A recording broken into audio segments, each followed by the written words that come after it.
Hi, and welcome to CityWorks, a co-production of the City University of New York School of Labor and Urban Studies and CUNY TV. I'm Laura Flanders. Every month here on CityWorks, we examine an aspect of the lives of working people on the job, at home, in New York, and in the greater urban landscape. First up today, video clips from a public program called A Tale of Two Cities Revisited, the social democracy experiments of the de Blasio years and the future of New York City. The program was organized by CUNY's School of Labor and Urban Studies and took place on September 30th. The program examined the successes, failures, and overall impact of New York City Mayor Bill de Blasio's administration in four key areas: education, policing, housing, and the economy.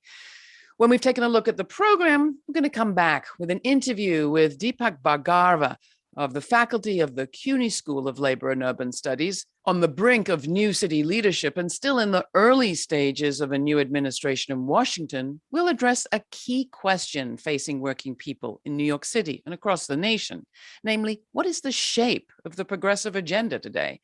And how do progressives imagine they'll get it done? That's all coming up. Meanwhile, enjoy. I think the city, in theory, believes that anytime there is development in New York City, that it's ultimately going to serve the interests of the individuals that reside in the community by improving the quality of life and other aspects of that they're required.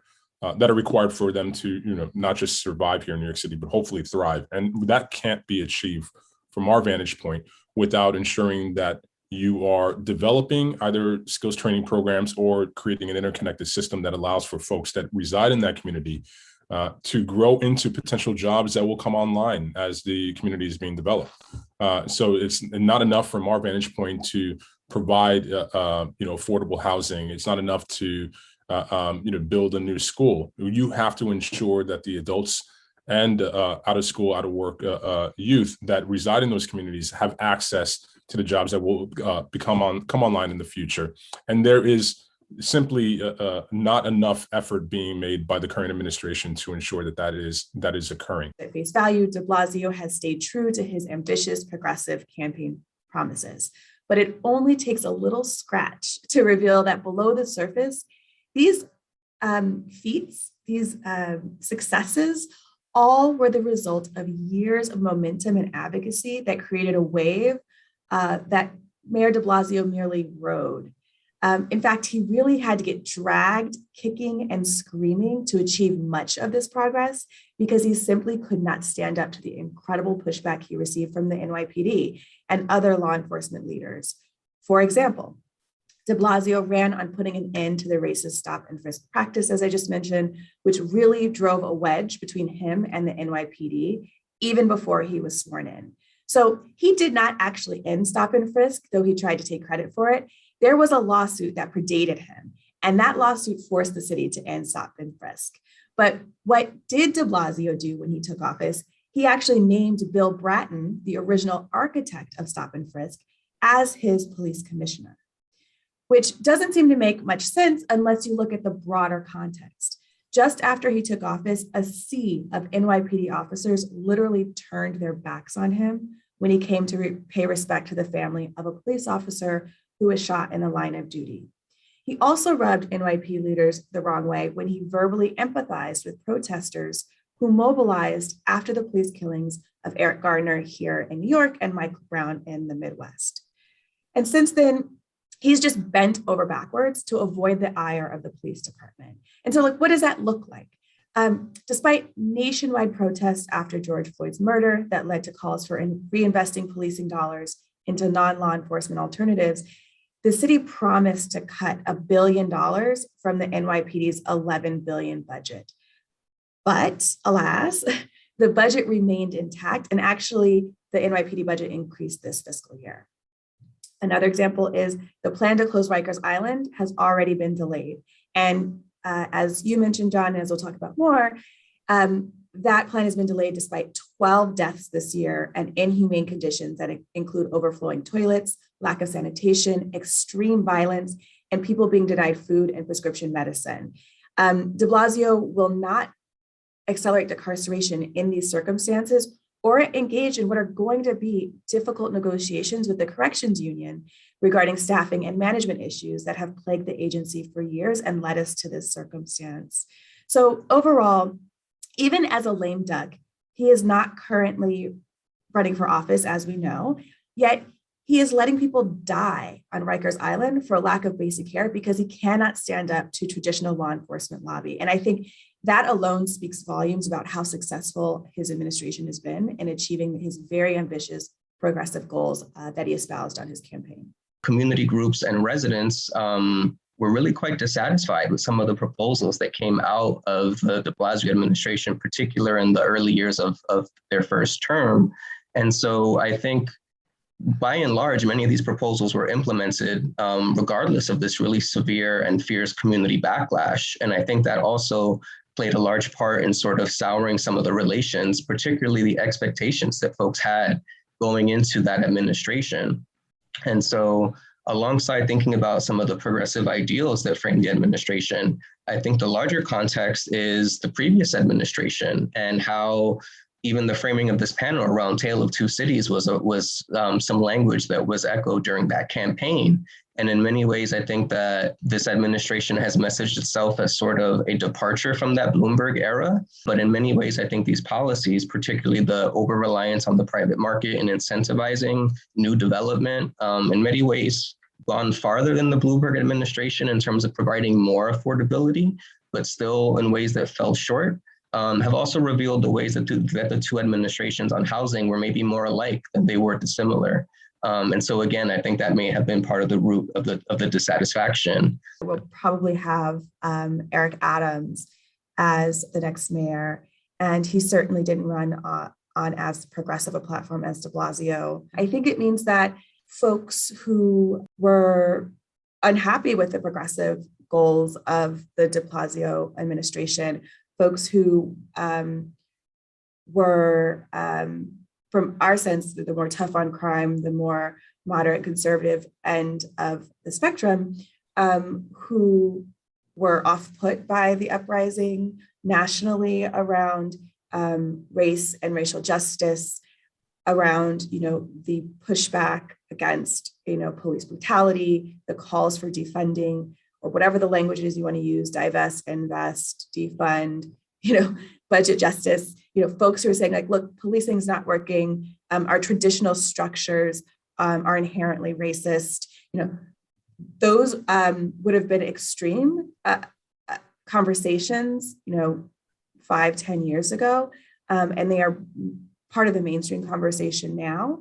And so I think having Eric Adams having been essentially elected mayor shows that I think the kind of the pushback that we got to those conversations, those uber progressive conversations that have arisen post de Blasio's election, show that fear has worked in convincing folks that we've just gone a little too far with these progressive goals, I would say. And so, other candidates, at least in the criminal justice sense, they had really ambitious evidence-based proposals for prioritizing non-law enforcement, non-incarcerative interventions and responses to public safety that are similar to what we've seen in other jurisdictions.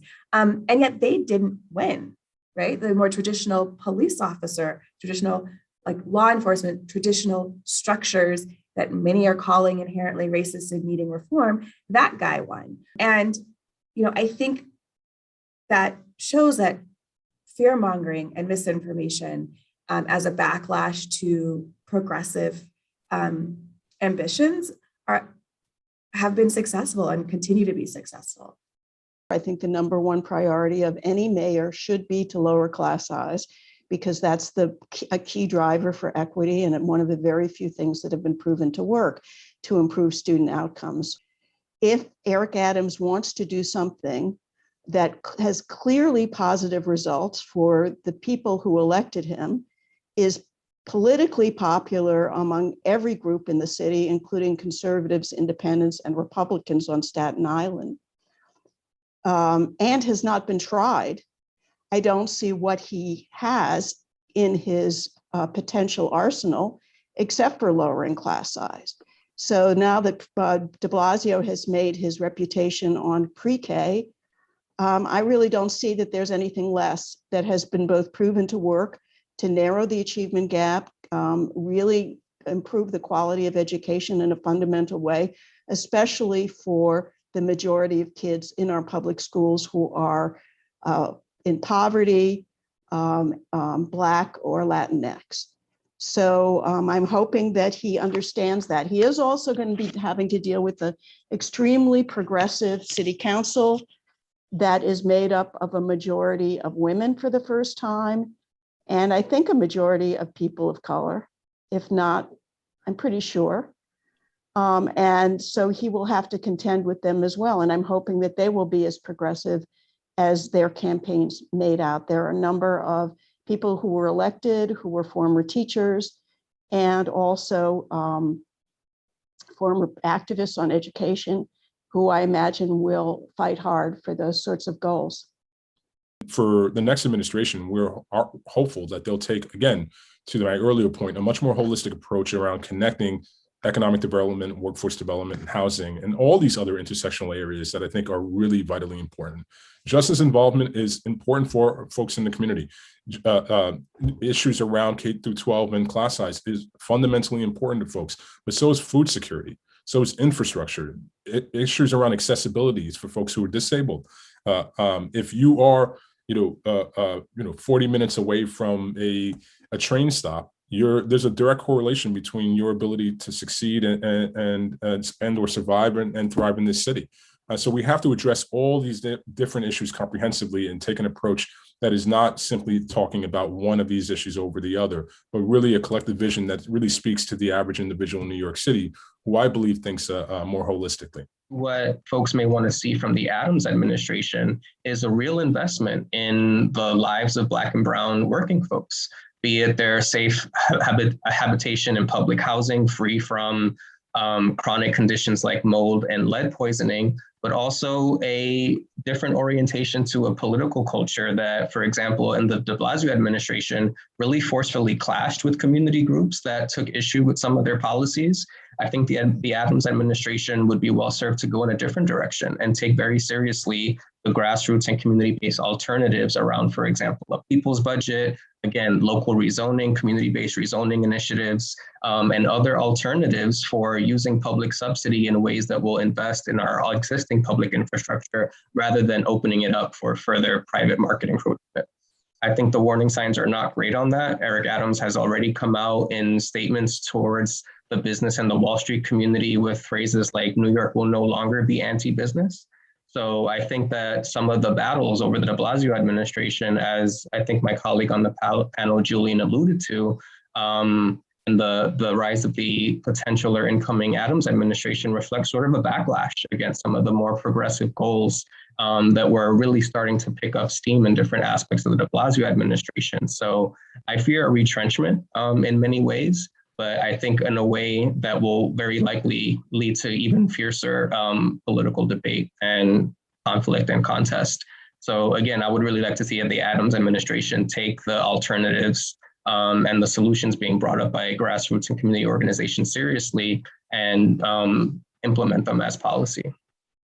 Lots of Black and Brown folks in poor communities, over-policed communities, communities that were stopped and frisked, voted for Adams as what James and I were saying is part of this backlash to this ambitious progressive ideals.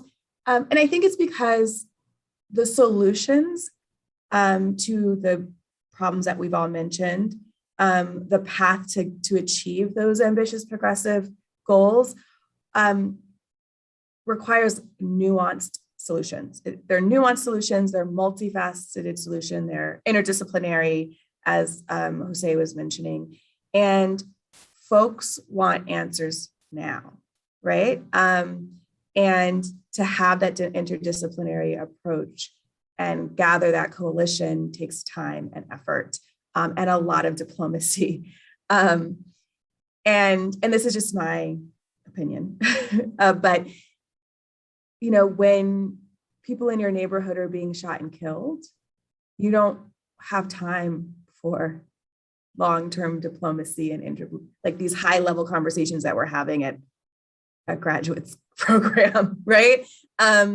You want to make sure that your kids are safe. And so having what feels like easy solutions, like having the police fan out into your community, despite some of the harms, it makes you feel safer. And it feels more palatable than these like broader discussions about, the multifaceted solutions to the everyday problems people are facing.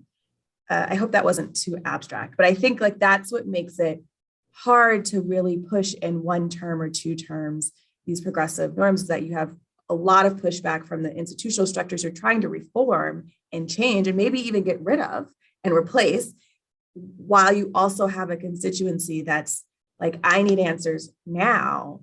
I need to make sure these shootings are happening today. I don't really care about your long-term, like highfalutin descriptions about all the many ways we could come to the solutions I need today. The CUNY School of Labor and Urban Studies is the 25th and newest school under the CUNY umbrella.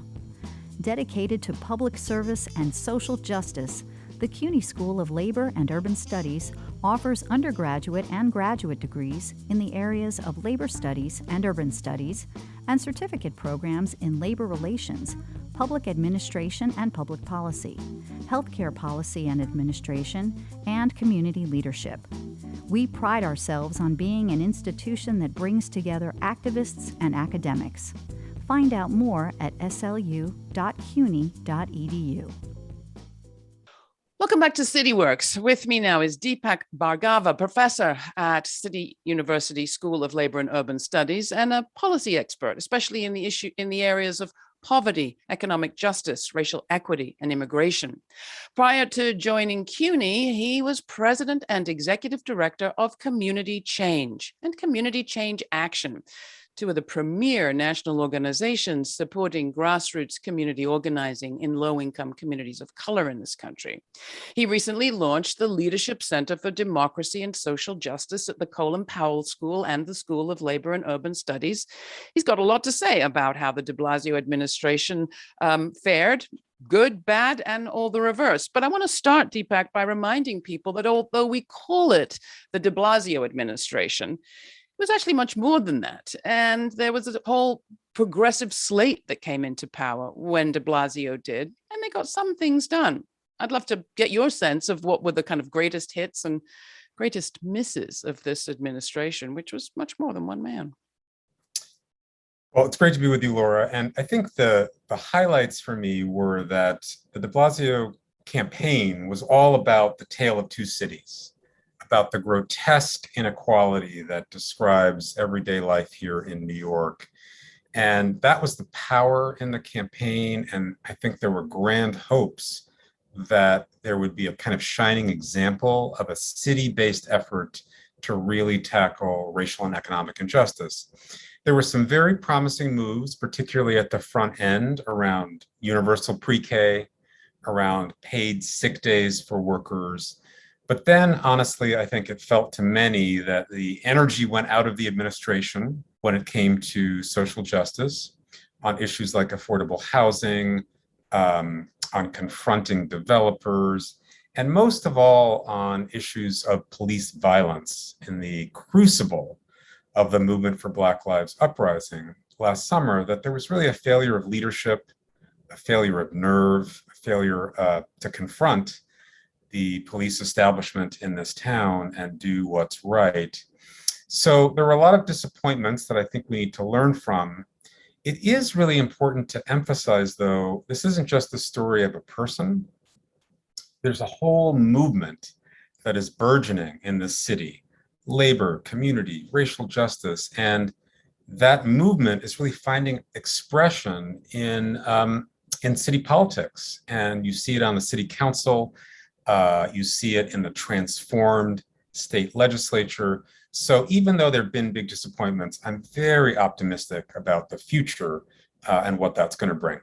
Well, let's talk about some of the accomplishments of that council. I mean, we've reported on this program about the guaranteeing of a right to tenants to counsel, the lifting of the cap on street vendors. They got some pretty notable things done, but others that talk about a public bank and so on certainly didn't make much progress as far as I can see. Yeah, there was very notable progress on issues related to worker rights. In particular, the city council now has a really powerful progressive bloc that holds real leverage in a way that hasn't been true for decades in the city. So the most ambitious kind of parts of a social democratic agenda, that hasn't happened yet in New York. And in fact, if we're really honest about it, inequality continues to grow in the city. So much more ambitious reforms are necessary, but we at least had a taste of what positive reform could look like and what it looks like for progressives to really exercise power at the municipal level. So it's just but let's just drill down on that a little bit. I mean, you just said that this progressive bloc is burgeoning. Some parts of that bloc were in power with de Blasio. We're going into a new administration, and yet inequality is increasing. How do you explain it? What happened? Where were some of the weak points? And where do you think movements come in and grassroots groups? What could they have done better? What do you think they should do better next time to push from the outside? Yeah. Well, I think the truth is New York has a power elite, an establishment that is incredibly entrenched and incredibly powerful. We saw that one aspect of that with the police unions and the role they played last year and on an ongoing basis for many years in kind of undermining calls for racial justice.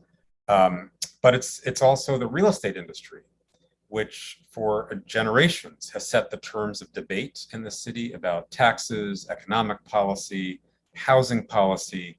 Those are formidable. So we should not be naive that it's just an election or just a campaign slogan that's going to result in transformation. Now, it has to be said that the positive thing here is that there is an insurgent movement in this city. You see it in community organizations, you see it in the energy around the Democratic Socialists of America and the work that they've done. You see it in the Working Families Party. And that energy, I believe, is just at the beginning of taking off. So yes, I think we can be disappointed at what some elected officials have produced, but we should be actually quite proud of what the movements have done because they've reset the terms of debate and now I think are on track to be able to force more delivery from our electeds. And we have a much more progressive city council. We have an incoming city council that's much more progressive than what we've ever seen before. What's your take on Eric Adams? Well, I think he is going to be in a difficult position. He clearly is running as a kind of successor to the billionaire mayor, Michael Bloomberg, and ran away from aggressive stances on policing and reducing the police budget and so forth. So I think there's real reasons to be concerned. The difference between the Bloomberg and the Giuliani years, though, is that he will be confronted both by an aggressive and empowered city council and by vibrant social movements in the city. And so I'm actually, it's going to be fascinating to see how it plays out. He is going to try to take us even further back, I think. We'll see. He has to be given the benefit of the doubt to prove us wrong. But there's a good chance that aggressive movement can push him left and push the politics of the city left. There are some interesting cracks in his armor. That's perhaps the wrong way of putting it. There's some possible openings, put it that way, in Eric Adams' past commitment to participatory budgeting, something that he proposed and encouraged in the Department of Education years back. If he were to come in now, it would be the biggest participatory budgeting program. If he were to come in with a commitment to that in the city, more generally, it would be the biggest city in the country to practice that kind of bottom-up democracy around spending, at least some spending. It would be a huge deal if it really happened. I mean, what this city desperately needs more of is more democracy, more small d democracy at every level, at the neighborhood level where residents really see that what they say they need in terms of public services results in a response. The New York political establishment has been so tone deaf for so long to the needs of working class New York, to communities of color, that if you did that, I think it would be an extraordinarily positive step, and it would mean devolving some power to neighborhood residents, and that would be a hugely positive step. And I think there are real examples of leaders and organizations that are committed to that, and the partnership between them and social movement leaders, community organizations, that's the glue, that's the indispensable glue for this to work. Well, thanks for being part of the indispensable glue, Deepak. I'm afraid that's it for this episode of City Works. Deepak Bhargava is a faculty member at the CUNY School of Labor and Urban Studies. And if you have questions or comments about this conversation, or if you want to try your hand at applying, you can find out more by emailing us at cityworks@slu.cuny.edu. For City Works, I'm Laura Flanders. Thanks for joining us.